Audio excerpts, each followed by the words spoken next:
Okay, so mystery is.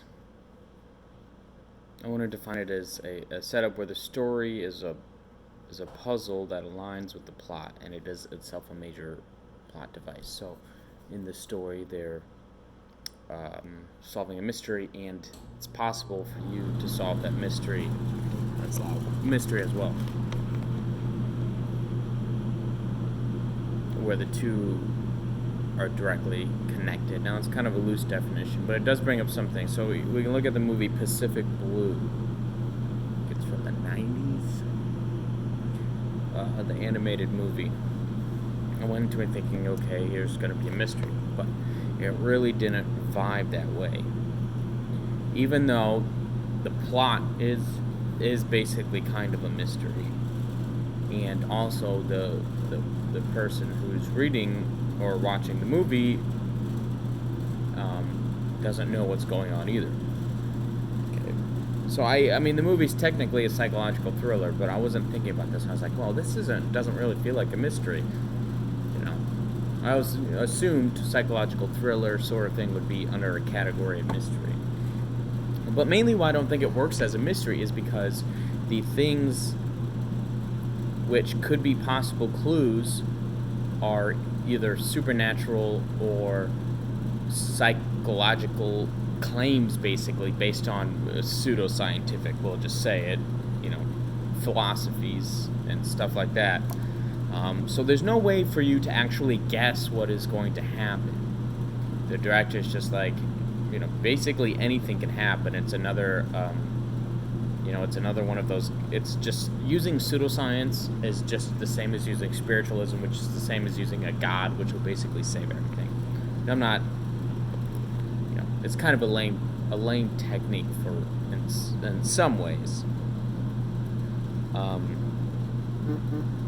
We don't have the ability unless, but you can really guess Pacific Blue is about after a while or even early on based on the genre, right? So we know that psychological thriller is going to be some sort of comment on the mental state of the narrator or a narrator. So the instability of them is going to affect what you're seeing, right? So you can guess that way, and you can also guess if you know the director's biases, right? So, but if we take away authorial intent and other sideline genre guessing ways, you can't, it's literally impossible to guess what is going to happen. So it's not a mystery, it's not possible to be solved by you. Like I said, it is possibly solved by you because we know how the genre works. It's sort of a stale one.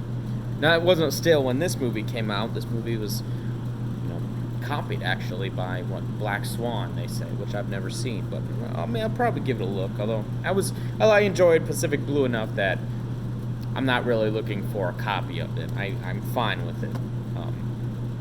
I liked it, fine enough.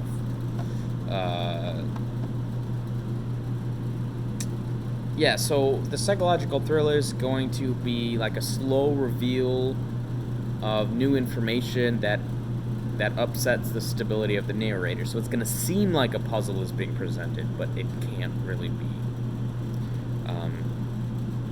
I think in this genre, is going to use the same sort of mind states a mystery novel is going to use, but produce less interesting results. So you're going to be kind of dragged along by the feeling of a mystery, but because there's not really a mystery, you're not getting the ability to solve it. So what do we get here? I want to set up a joke and then a setup and then a punchline. If you imagine it as a joke, which you can almost take any literary device and metaphor it as a joke. So you have a setup, and then you have the punchline. In the mystery novel or movie, the setup is clues, and then the punchline is the result of the clues. In the psychological thriller, such as Pacific Blue, it's clues, and then it's the answer to the clues.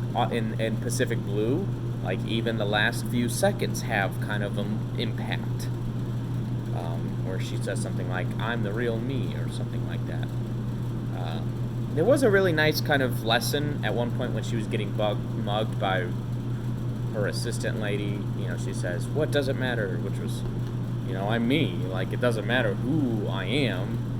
Anyway, that's sidetracked. So you have, in the first one, the joke still lands. It's still okay. You still get a change of mind state where you go from, oh, this is what I think is happening. The setup is A, B, C, but then the punchline is F. It's like, oh, I couldn't see it happen. So my mind state changes. It you know, it's gonna make my mind more flexible. You know, I'm gonna have a surprise. You know, and that's how we learn things, right? By being shown new things and it's always going to be, if it's not unexpected, it's not a new thing, right? And so this punchline thing kind of gives you a pleasure state based on that reveal of new information, which is like, oh, mystery novel gives you the opportunity to figure out the punchline before the punchline comes, and then when the punchline comes, you have the reward of, yes, I figured it out, I've learned something. You know, I've gotten this puzzle down. So and then the psychological thriller, you're never going to have that opportunity once again, except you will, because we know how the genre works. But within the context of the narrative and the literature, contextually, there's no way to guess it because of the pseudoscientific claims on the nature of reality and mental states. And this one even had multiple personality, which is bullshit. Or spiritual movies can have the same thing, like a spiritual thriller sort of thing. We just never know. Like a lot of horror movies are like that, where it's you can't solve the mystery because it's going to be a ghost or, you know, something like that. But you can only solve the mystery because you know the folklore of ghosts and stuff. But so, and then this way, the reward is different. The reward is the actual change of a mind state. But it's not like, oh, I could have or I did figure this out. And it seems cheaper, right? So it's just basically the pleasure, although I do think there is benefit to actually, like, having your mind state change from punchline to joke. I think is just beneficial, and I think that's proved by the pleasurable feeling. Biologically, you know, your body is saying, hey, this is a good thing. But I think a much more respectable way is to actually not be pseudoscientific or shitty spiritual stuff.